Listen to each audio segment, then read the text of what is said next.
Hi, everybody. My name is Ed. I am a freelance slash part-time, full-time UX designer, and I am here to kind of talk about user experience for indie game development. So here's the outline for the talk. First, I'll give you a brief introduction on my background.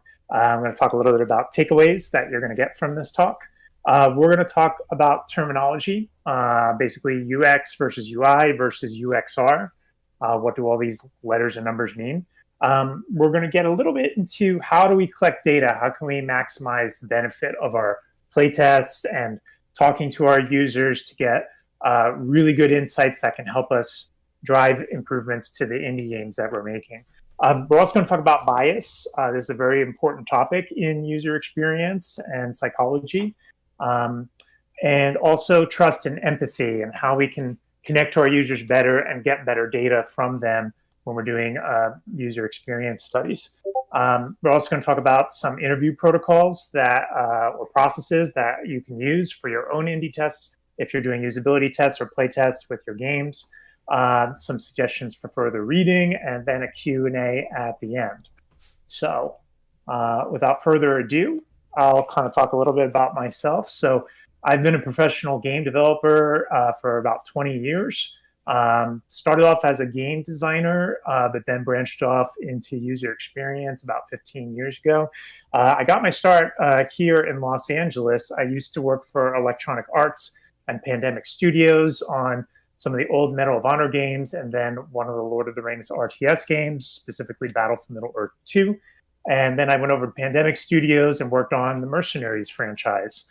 And it was at EA during this time period that I first got kind of my exposure into user experience design. They didn't call it user experience back then. They call it UI design, but that just adds to the confusion. I worked also with Capcom at a developer called Spark Unlimited from 2010 to 2013 on Lost Planet 3. And then I also had an opportunity to work with Sega on Sonic Boom on the Wii U with a developer called Big Red Button. I was kind of the lead UX designer on both of these projects. Between 2014 and 2018, I took a little bit of a hiatus from the games industry. I worked on a bunch of VR titles, but in 2018, I came back to Electronic Arts and joined the rebranded studio, which was now DICE Los Angeles, and I had an opportunity to contribute to both UX designs to both Battlefield 5, as well as more recently Jedi Fallen Order with Respawn. And then I recently left EA again, and I've joined Xbox Game Studios, specifically In Exile Entertainment. And I'm currently working on a top secret project that I can't really talk about, unfortunately. But this is just kind of like a little rundown of some of the games that I've worked on and some highlights from my career.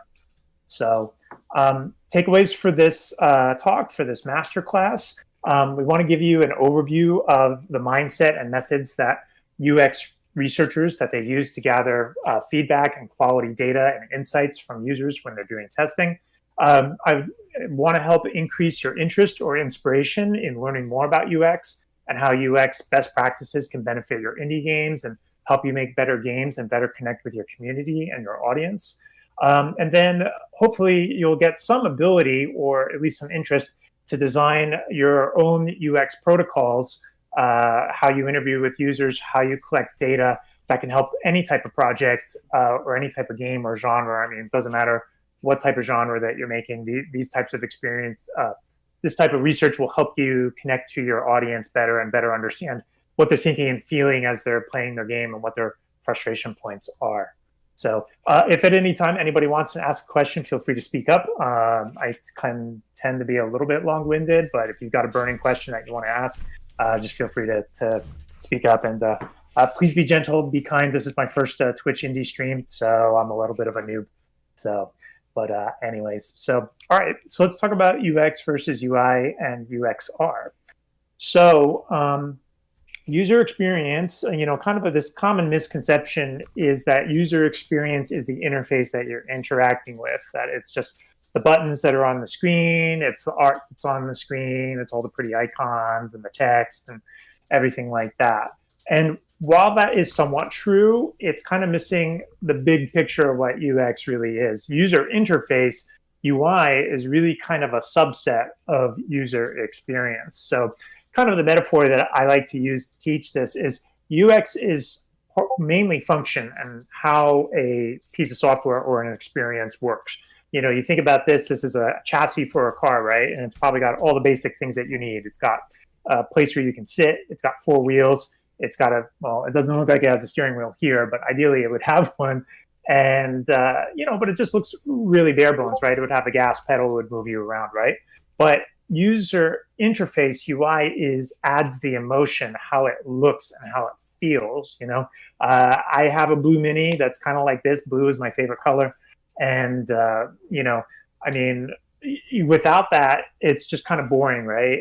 But once you add kind of all the little details, all the touches, colors, that just makes it exciting, right?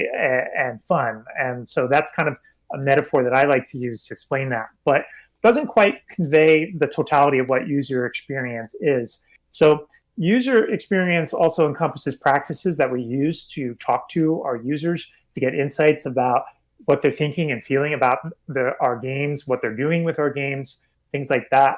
It also encompasses the totality of how your studio or your team interacts with your audience, like whether it's through social media, your marketing, your outreach, basically like all of that sort of whole spectrum of interactions between you, your studio, your brand, and your audience. That also encompasses user experience. When you're working with the teams, there's also this process of design where you're gathering requirements, you're talking to engineers, you're designing kind of functional wireframes for what kind of like the moment-to-moment experience of going through your game is.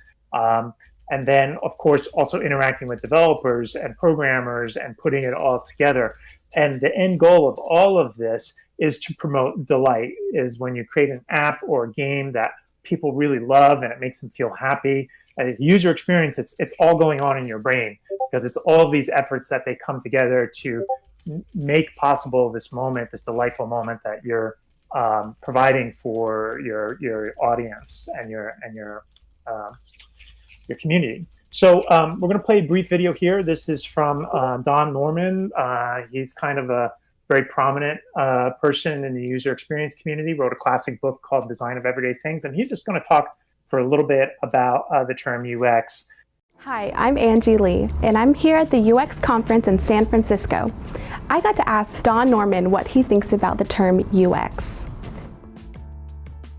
Once upon a time, a very long time ago, I was at Apple.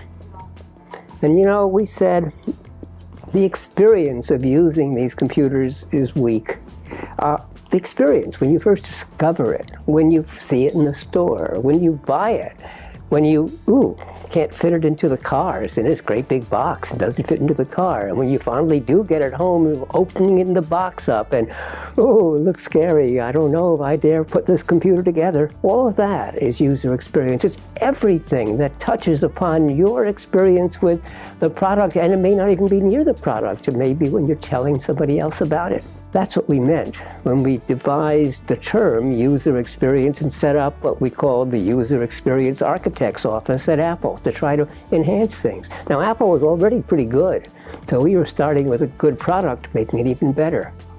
Today, that term has been horribly misused. It's used by people to say, I'm a user experience designer. I design websites or I design apps. And they have no clues to what they're doing. And they think the experience is that simple device, the website or the app or who knows what. No, it's everything. It's the way you experience the world. It's the way you experience your life. It's the way you experience the service. Or, an app or a computer system. But it's a system, it's everything. Got it?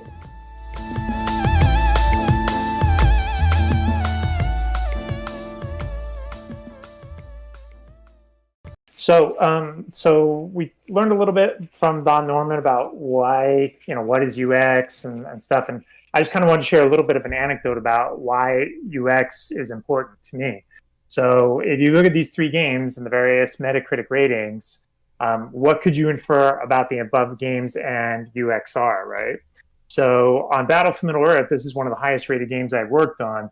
They put a lot of effort into talking to the community. They had a community manager. They talked a lot about a lot of improvements that they wanted to make from the first game. And as a result, people really love that game. Even to this day, there's, people are still playing it because there isn't another RTS out there that really is, captures that epic scale of being in Lord of the Rings and being in the movies and such. Whereas like games like Lost Planet and even worse Sonic Boom, we didn't do any type of user research until like the very end of the project, or we brought in friends and family. And these were games that really missed the mark, and they didn't really connect with what it is that the community wanted or what the audience wanted. And as a result, there's a lot of things that go into a bad Metacritic, score, but basically the reason why UX is important is because if you do this, it's like insurance to make sure that your efforts are aligning to your community's needs and their feelings. And this is why your indie game can benefit from UXR or user research. So let's talk about modes and methods of data collection. How do we get this information from our users? So we often talk about like two categories of getting data, and they are quantitative and qualitative. So quantitative data often has to do with facts. These are things like numbers, true and false. These are basically reflecting things that users are doing, and they're often very objective in terms of it's kind of this objective truth that this thing really happened. Whereas qualitative is more open-ended. It's more about values, thoughts, opinions, and how users feel. And this type of feedback is often subjective. It differs from person to person. So it's different from getting the quantitative data. So there's a number of ways we can gather the data. Are they qualitative or quantitative? So surveys can potentially be used for both qualitative and quantitative. So it basically, it can be like scale 1 to 10. How fun did you think that game was? And that might be something that is more qualitative, right? But it might be like, did you die on level 5, or did you find where the power up was? And that might be something that is a yes or no question. So it can be both quantitative and qualitative. Interviewing is often a way of really getting very good qualitative data, really digging in and having this back and forth with people to really dig into their feelings and their emotions and how they're feeling about your game and things like that. Video is another tool that can augment that. That's often very useful. Usually you almost do interviews and videos hand in hand to record the findings and share them amongst people on your team. Heat maps are definitely much more of a quantitative type of feedback or data gathering method. This is usually, if you're making a game in Unity, you can customize where people are dying, or where people are finding the power up, or where people might be saving their game or quitting the game, things like that. Focus groups are another form of qualitative feedback that sometimes if you want to try to get a little bit of a mix of having lots of opinions and feedback at once, that's another way. It's kind of like an interview on steroids. And then finally, analytics is definitely like a quantitative method where, like heat maps, you're getting information about what users are doing, what your players are doing, and when, how long are they playing for, how many wish lists are we getting, things like that. And you can use all of these insights to drive improvements to your total user experience, whether it's the game, your marketing materials, etc. So when is it good to use qualitative versus quantitative? So we discussed that qualitative is how users feel. And this is usually better for smaller scale one-to-one or in-person methods of gathering info or observations.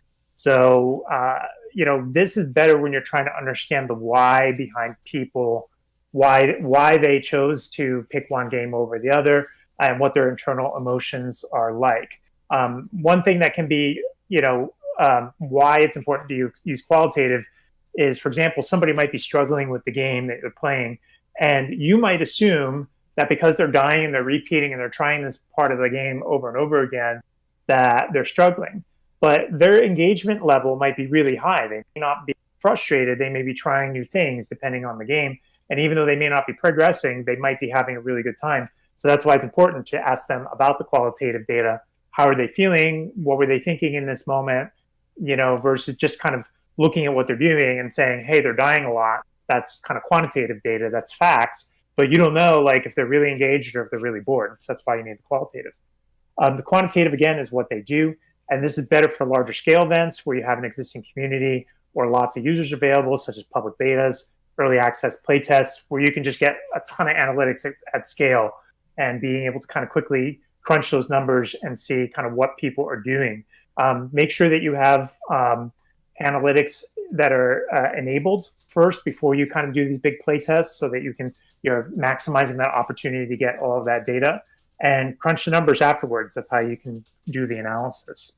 So the other thing that's really important is try to avoid reusing users and testers. And there's a reason for this. And this has to do with our next section, which is bias. So what is bias? So bias is sort of this cognitive blind spot that we all have. We all have our biases, right? And it's kind of how we cope with reality. Our brains are wired to try to fill in the blanks when we are dealing with limited pieces of information. And our biases predispose us towards thinking and feeling and acting in a certain way. And the reason why we are, like I mentioned earlier, is that we're biased because our brains fill in the blanks. This is something that's called Gestalt theory. So, our brains can't help it. We just are naturally wired to fill in, connect the dots and fill in the blanks when we're presented with limited information. So, and when we have good UXR, good UX research practices, we try to mitigate it. And we try to remove false information that might be misleading and may lead us to faulty conclusions or bad data. So it's something that, we have to try to filter it out, even just like the way that we're asking questions and things like that, to make sure that we're really getting the most accurate insights from our users. So we're going to watch another video here. So I'm going to share that on the Discord. And this is a really cool video, and I think this really illustrates why bias can really lead us astray, and how strong our brains, our tendency is to fill in the blanks. So Andrew, if you want to play that video or share that on the Twitch stream and just let me know when that's done. All right. We can fire it up. This is Can You Solve This? Can You Solve This from Veritasium. I'm going to give you guys three numbers, a three-number sequence, and I have a rule in mind that these three numbers obey. And I want you to try to figure out what that rule is. But the way that you can get information is by proposing your own set of three numbers, to which I will say, yes, that follows my rule, or no, it doesn't follow my rule, and then you can propose what you think the rule is. Is that fair? Yeah. Yeah, okay, so here are the three numbers. 2, 4, 8. 2, 4, 8. You don't need to continue the sequence. You can propose a totally different sequence, whatever you want to propose, and I will simply say yes or no, that follows my rule. 2, 4, 8. 16, 32. 16, 32, and 64. those also follow my rule. Okay. What's the rule? What are you thinking? Multiply by 2. That is not my rule. What? That's not my rule. But you're allowed, if you want, propose three other numbers. 3, 6, 12. 3, 6, 12. 3, 6, 12 follows my rule. 10, 20, 40. 10, 20, 40. That follows the rule. Yeah, I'm still multiplying by 2. I know. I know what you're doing. And yes, it follows my rule, but no, it's not my rule. 5, 10, 10 and 20. Follows my rule. 100, 200. 400. Follows my rule. 500, 1,000, 2,000. Follows my rule. Want me to keep going? But do I just keep going? You're going to tell me your rule? Am I doing it the wrong way? Am I approaching this the wrong way? You're totally fine, Okay. but you're approaching it the way most people approach it. Like, think strategically about this. You want information. Yeah. I have information. The point of the three numbers, right, is to allow you to figure out what the rule is. Okay. Okay, I'm going to give you the numbers that I don't think fits the sequence and then see what you say. So I'll say 2, 4, 7. Fits my rule. So whatever I propose is right? So is your rule you can propose any number? So the rule is anything we say is yes. No. Damn it. But you are on the right track now. Hit me with 3 numbers. 369. Follows my rule. Oh, that didn't follow my rule. This is good, right? 5, 10, 15. That follows my rule. What? Oh. Really? Yeah. I don't believe this. 1, 2, 3. 1, 2, 3. Follows the rule. What about 7, 8, 9? Follows. Yes, that follows the rule. 8, 16, 39. Fits the rule. Excellent. But we're no closer to the rule. I want you to get to the rule. How about 1, 7, 13? Follows the rule. What? 11, 12, 13. How does this follows make the rule. sense? 10, I don't 9, know how 8 to do this. Does not follow the rule. 10, 9, 8 does not. Oh, so is it all in ascending order? Booyah. Okay. Up top. Yes, first that ones what to it get it. You guys nailed it. That's the rule. That's always- the rule. Increase numbers in increasing order. Aw. Numbers in ascending order. 1, 2, 3, 4, 5, 6, 10, 15, 25. Doesn't matter. Any numbers in ascending order. I was inspired to make this video by the book The Black Swan by Nassim Taleb. Now, the black swan is a metaphor for the unknown and the unexpected. I mean, in the old world, the theory was that all swans were white. So each instance of a white swan would make you think, yeah, that theory's pretty good.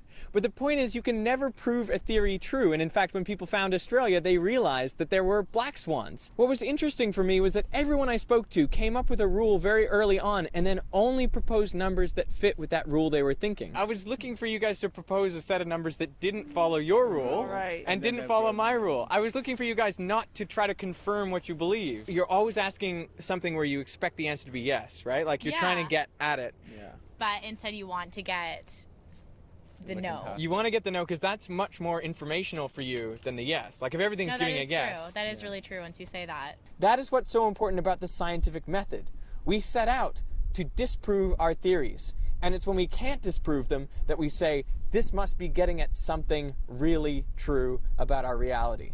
So I think we should do that in all aspects of our lives. If you think that something is true, you should try as hard as you can to disprove it. Only then can you really get at the truth and not fool yourself. So, like, did a lot of people get that rule? Like, do you see, like, how just that introducing that little bit of leading information of 248 really skewed the results of that? Everybody thought that. And just the power of that insight of understanding the thing that doesn't confirm your bias, that is where the truth lies. And once people got that insight was so much more valuable than just hearing the same things over and over again. So that's why it's very important to think about bias, and in terms of when you're talking to your users, being very careful about what you're introducing, like so that you're getting like a real read on it, or they're going to give you like an unexpected insight that maybe you've completely overlooked because you've been working on the same game for months, if not years, and you're too close to it, right? So we're just going to quickly go over just some common cognitive biases to be aware of. So one of them is the recruiting, how you recruit participants. So one of them is selection bias, and selection bias is, when you're picking a group of people that is not truly random, right? Or it's not random enough, right? Or so you have to be careful about making sure that, you're getting people that are interested in your game, but you also might need to get people that might not otherwise consider your game. And maybe there might be that sort of unexpected insight that may prove to be like really, really helpful for you improving your game. This other one is a little bit of a pet peeve of mine, the friends and family bias. So this is one of the things that we didn't do very well on Sonic Boom. We just brought in friends and family. And the problem is that your friends and family, they want you to see you do well. So they're a little bit less likely maybe to be harsh with you. They might be really, they like you, and they may not, but the thing is that they are not your audience. They're not the people who are going to pay you money. They're not going to buy your game, right? They're not your community necessarily. So it's important to be careful about who you're recruiting to play your game. When you're recording data, when you're doing a usability study, there's a couple of biases you have to think about. One of them is the observer effect. Sometimes people, just by the act of knowing that they're being watched, they will behave and they will behave differently. They might even say things they don't even mean that are not true because they don't want to hurt your feelings, right? Because you're another person. So that's something to be aware of. Just the act of observing somebody playing your game can potentially introduce bias. The bandwagon effect is another bias where this is basically like people are lemmings. We tend to think what other people think or be influenced very easily by other people or follow the crowd. You tend to see this in a lot of focus groups where it's like one or two or three loud people. They tend to dominate the discussion. And then other people, they may not speak up or they may just kind of agree with them. So that's something to also be aware of. And then when you're in doing the analysis, right, looking at the data and trying to come up with what are the insights, what are the actions that we're going to do, how are we going to change the game based on our testing that we've done. Confirmation bias is something to be aware of. That's basically when you're only looking for data that confirms your beliefs. It's like these people, they're looking for numbers that are multiplying by 2. And that's because the confirmation bias is so strong. They want to, and they're kind of missing the point there. Anchoring bias is kind of like where you might see like an initial bit of information and you start to use the first bits of information that you get. And you're saying, okay, that must be the thing that's true. And then clustering illusion bias is basically when you're starting to make connections between a lot of data, but you might be making the inference that this is true, but it's really just random, right? It's coincidence. It's not causality. So these are just some biases. There's a whole lot of cognitive biases, but these are just some of the ones to be immediately aware of. So let's talk more about trust and empathy in qualitative research. So empathy is basically, the ability or capacity to feel what your users are feeling, to understand, where are the parts of the game that they're really struggling with? What are the things they like? What don't they like? When you have high empathy, it's almost like your sense of self is much lower and you're really connecting with what your audience is feeling and what they're thinking and what they're doing. And it's absolutely essential in user experience practices that we have to have empathy for our customers and our users. I say this a lot in kind of my day job, but game developers, we very much want to make games for ourselves that please ourselves, but we have to remember that this is a business and that we are making games for an audience that's going to pay money for our art and our work. So it's essential to have empathy to be able to connect to your community, your customers, and to be able to get those truthful insights. NLP is abbreviation for Neuro Linguistic Programming.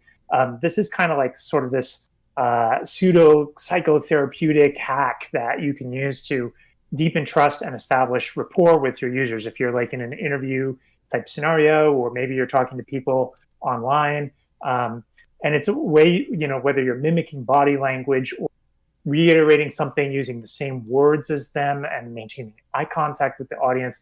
This is kind of a subconscious way of you communicating to the person you're talking to. Hey man, I'm on your planet. I'm part of your tribe. I understand what you're thinking and feeling. I have empathy for you. So it's very important to use these hacks in order to kind of leverage empathy so that somebody's not going to clam up and that they're going to give you the real scoop, the real information. And it's just being in the moment, being responsive and attentive to things that you're noticing, seeing.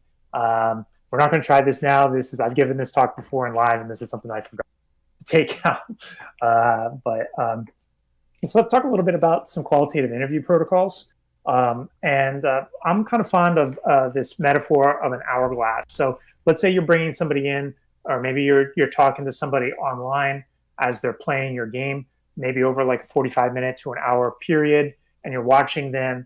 And what you want to do is at the beginning of this process, you want to establish a scenario and manage expectations for time. Like, how long is this test going to take?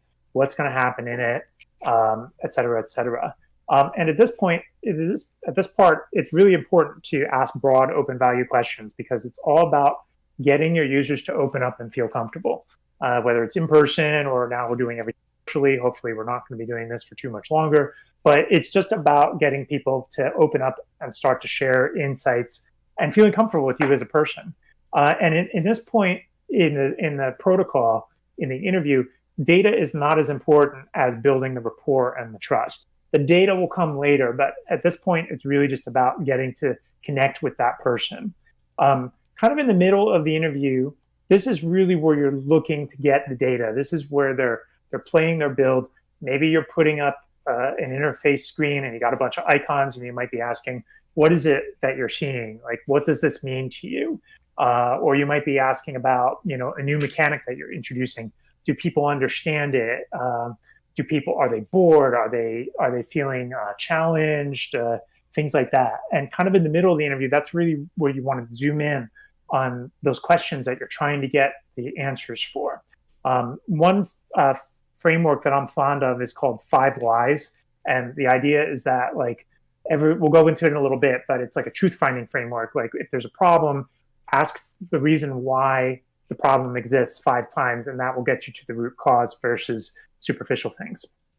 And then at the end of the interview, you really want to return to broader open value questions. And as you wrap it up, ask people about their opinions, their feelings, but sometimes one thing I like to do is say, hey, is there something that we haven't talked about, that I haven't asked you about, that you'd like to share, that you really, really want to share your thoughts and opinions? That's actually a really critical question, because just by asking these questions, we're introducing bias. And so, leaving it an open-ended, hey, you can say whatever you want, that's when you can potentially get an insight that you may not expect. And it's like that black swan again. That unexpected insight might be really the thing that's going to help you improve your game or fix some aspect of the game that maybe you're struggling with. Real quick, what does a scenario look like? So when you're setting up this interview protocol and you're trying to set the stage for what a user is going to go through, it's basically a short story, and it's about this is the goal that you're going to do. We want you to try to take a quest and get some rewards and then upgrade your character. That's your goal. But there's a couple of tasks along the way. So you want to kind of state what's going on, context, what are the people in this scenario? Are there NPCs that you're talking to? Are you playing with other people online? Identify the agents, the things that can potentially change. Again, the goals, what is it that we're asking you to do? The tasks, the things that you have to do to reach that goal along the way. And then things that may happen while you're going along. So this is just a quick example of a scenario.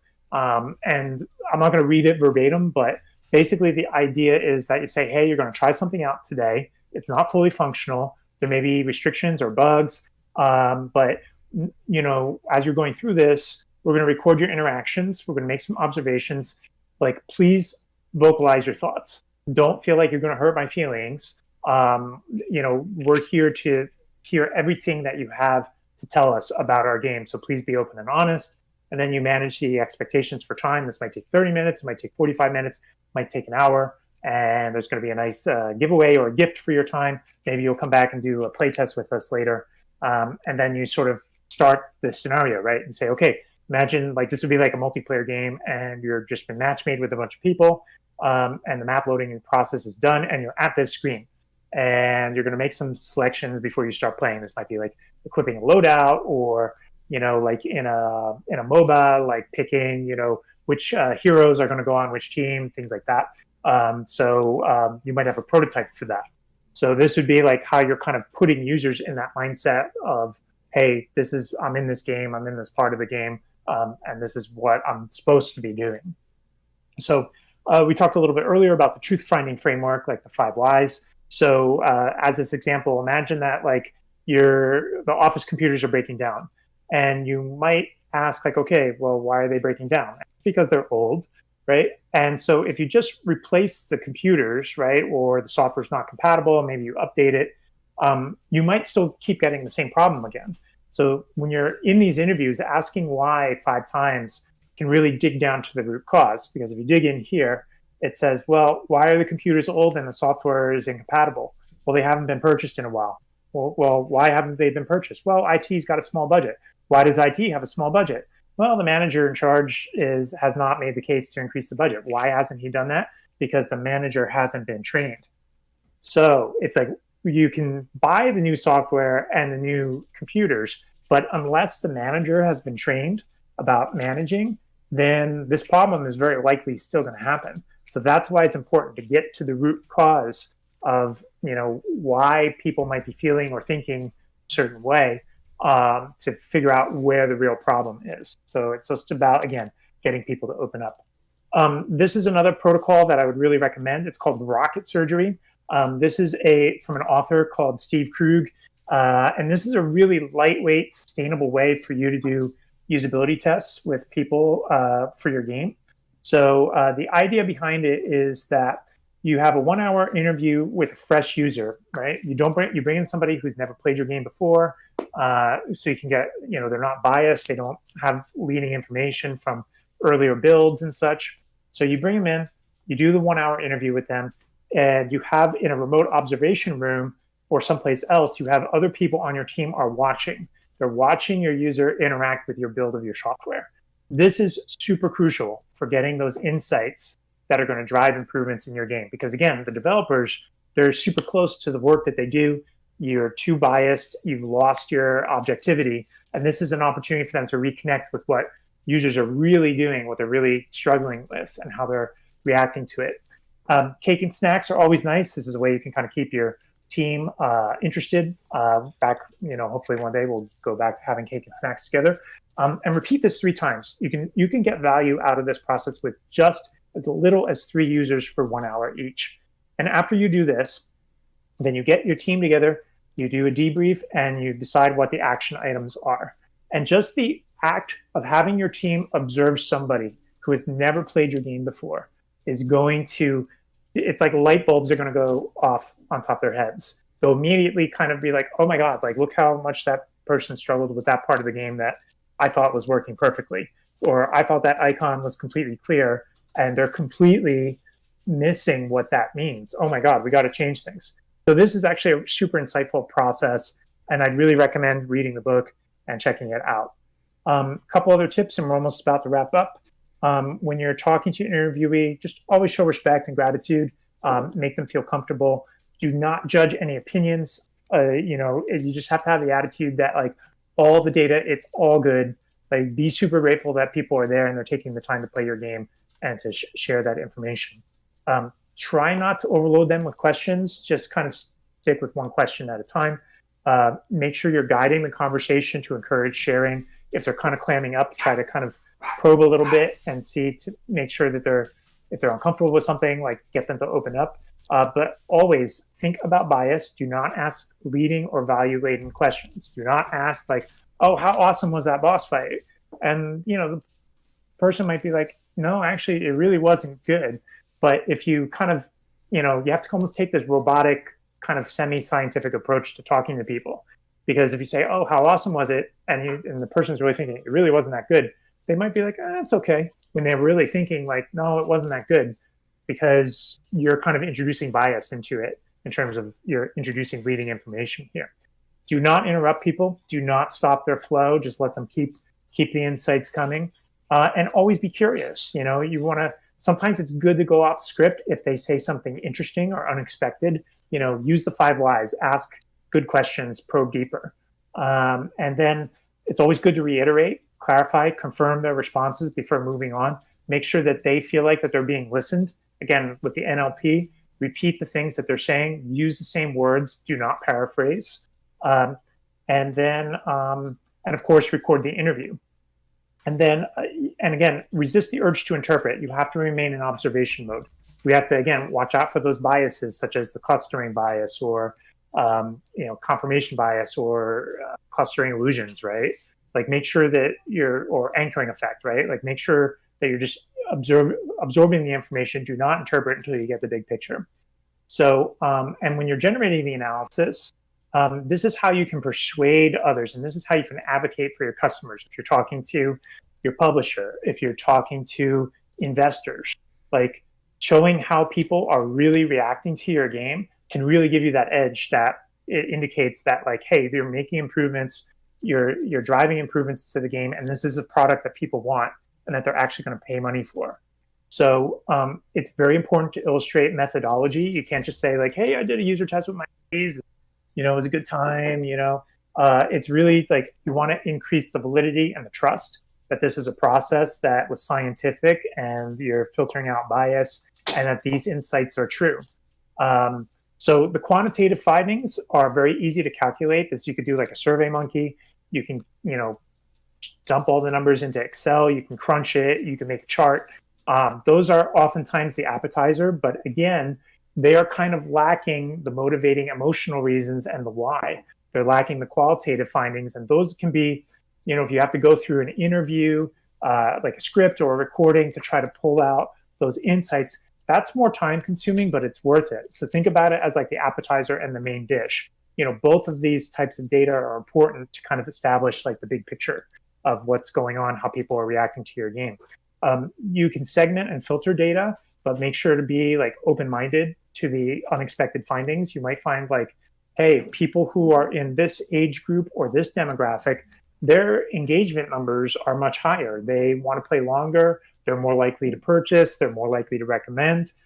So you may not expect that, but that might be ultimately, you may want to make decisions based on that and cater aspects of your game design or your art, any number of things to, hey, our game is resonating with a different group of people. Again, that's why it's good for the recruiting, thinking about the recruiting bias and not making sure that you're getting, random people, right? Be open to the unexpected.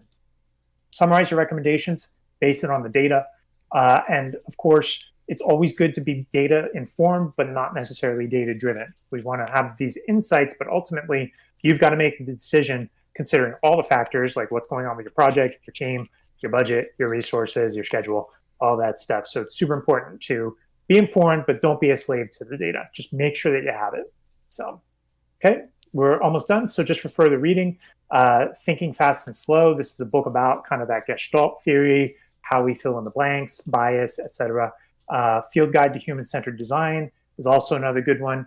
Rocket Surgery Made Easy is the protocol that we discussed. That's a super lightweight book. Really recommend it. Design of Everyday Things from Don Norman. Total classic. It just goes over industrial design, how to make things intuitive, how, kind of the cognitive science behind everything. You'll never look at doorknobs the same way again after you're reading this book. And then The Black Swan, which was the book from the Veritasium video of figuring out the rule. These are all the books that I would really recommend. All right, that's it. Thanks so much for your time. At this point, I'd love to open it up to maybe a discussion and kind of see if people have questions about things or feedback, anything that you guys want to talk about. All ears.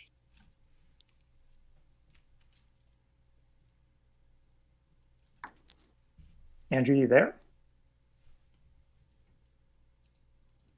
Yep, I'm here. So you have a question from Fabry Sounds on the 5 whys. How do you manage to avoid people getting pissed after the third why? I feel like you ask the same question too often and they tend to feel uncomfortable.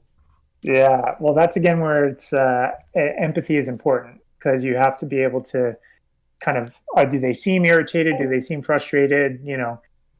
Generally speaking, I find that people really want to be heard. They want to voice their opinion about things, and they want to feel like that they're understood. So the way I kind of look at it is that this is kind of like a sampling of a grab bag. Like there are different tools that can be leveraged at different times. And it doesn't necessarily mean you have to use 5 whys, but if there's a problem, maybe ask a couple of whys, kind of see okay, are you really understanding kind of the root cause of the problem here about why somebody might be frustrated or why a certain mechanic may not be working? So, it's a grab bag. It's just about being flexible and adaptable. It's really important just to have the empathy and kind of be in tune with what the person is feeling and just use your best judgment. Indies have limited time and or money. What's some quick wins that they can get for improving their product? Yeah, again, this is really where I come back to that rocket surgery protocol. Is you need 3 people and an hour of their time, and just sit them down in front of your game and let them play.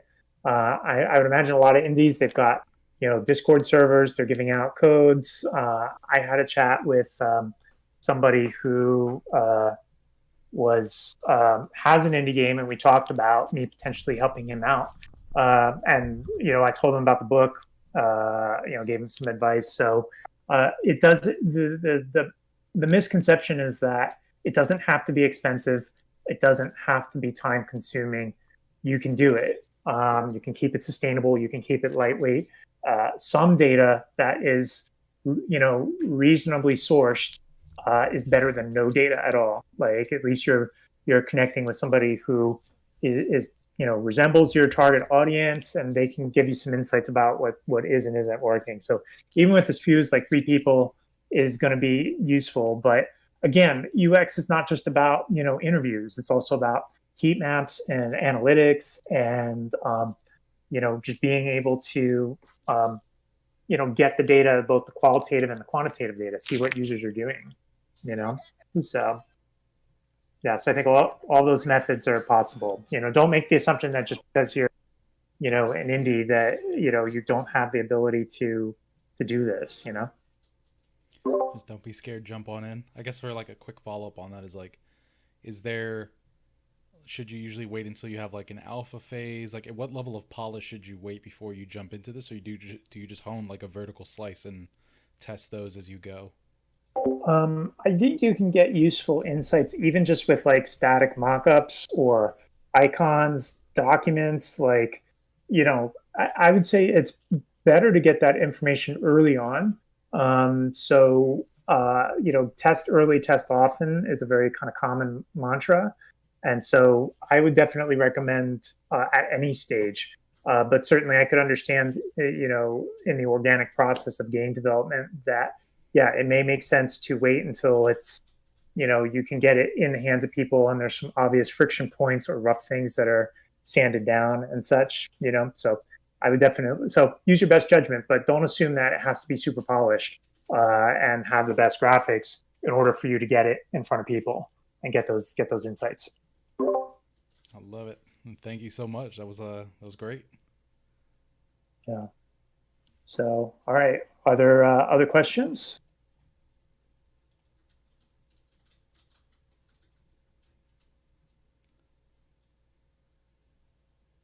All right. I think we made it. Okay. All right. Well, thanks everybody. Thanks for listening to me drone on and on about. I hope you guys learned something and it was interesting. So, feel free to reach out to me. I think I put my contact details up there, but I'd happy to post them if you're interested in talking more about UX and games and how we can make our indie games better. So happy to help, have an opportunity to share my insights with you. So thank you for giving me the opportunity to speak. Awesome. Yeah, it was great having you. And we have your information up, and if anything pops up, I'll also tag you on Discord and for the social media posts that we had going out. So thank you again, and thanks everyone for checking it out. And I think we have some other late night streams coming up, so hang in there. We'll keep the party moving. Okay, cool. All right. Keep the dream alive, guys. Good luck. Keep the dream Bye-bye. alive. Bye.